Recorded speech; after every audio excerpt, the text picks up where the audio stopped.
Bonjour à tous! Bienvenue à ma chaîne YouTube aujourd'hui. Merci d'être ici et bon visionnage. Today on my workbench I have John's QuadraFire brand TASSB-93V.12A Pellet Stove Controller. John sent me this one because he was having problems with it not driving the igniter, which would eventually not start the fire in the fire pit and not heat the house. So after discussing this with him over text and phone, I agreed that he could send it to me. I received it yesterday. I did some troubleshooting work on it. I replaced a couple of components. And today I'm at the point where it's ready to be final tested before I return it to John. As you can see, John's controller is connected to my test system.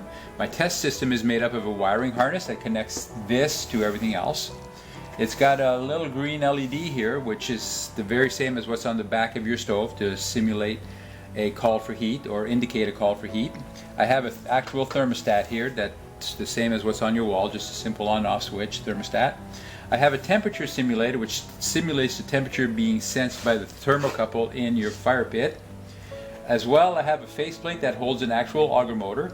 The shaft from the auger motor comes out the front, and I have an X marks the spot decal on it so you can see when the auger motor is spinning in the video. You'll also hear that, by the way. At the rear I have 4 light bulbs. One of them is the igniter in white.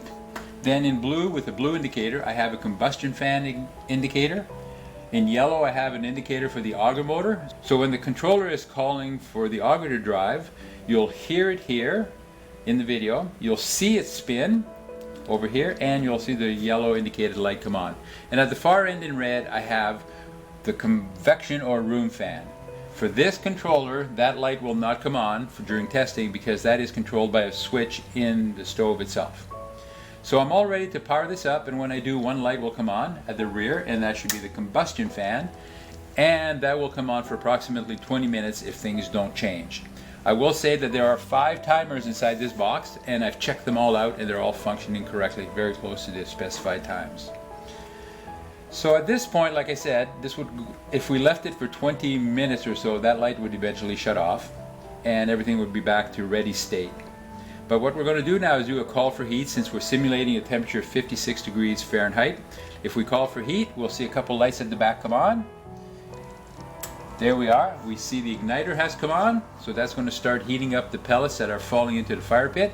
And the auger motor is on. You can see the light is on. You see the X marks the spot spin over here. And if I'm quiet, you hear it in the video. So that's just spinning away. That auger will spin for approximately 2 minutes before shutting itself off. So that should load up enough pellets into the fire pit to ignite as the igniter gets warmer and warmer. So let's say that the temperature is slowly rising because the pellets are starting to catch on fire.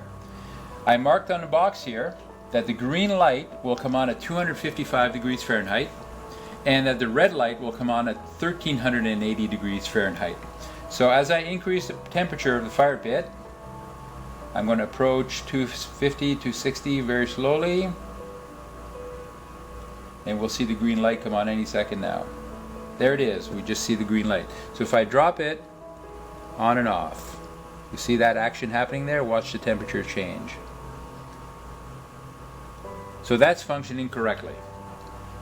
Now what I'll do is I'll continue up to 1380 and above.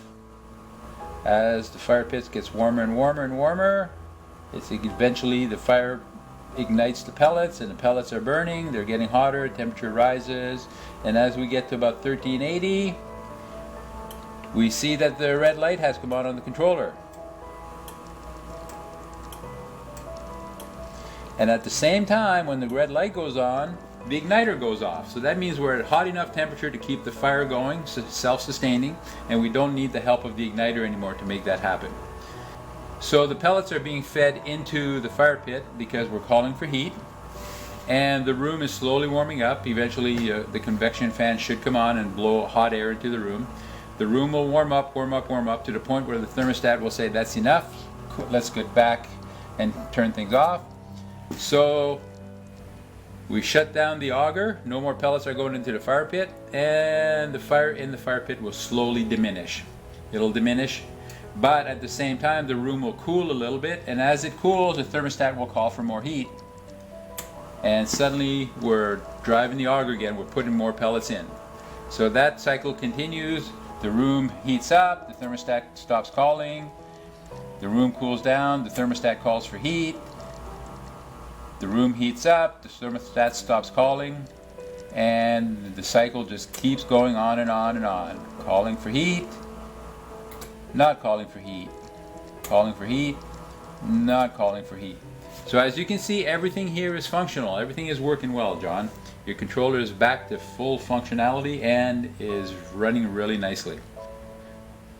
I do want to thank you. Thank you very much for sending me your controller for repairs. I appreciate that very much.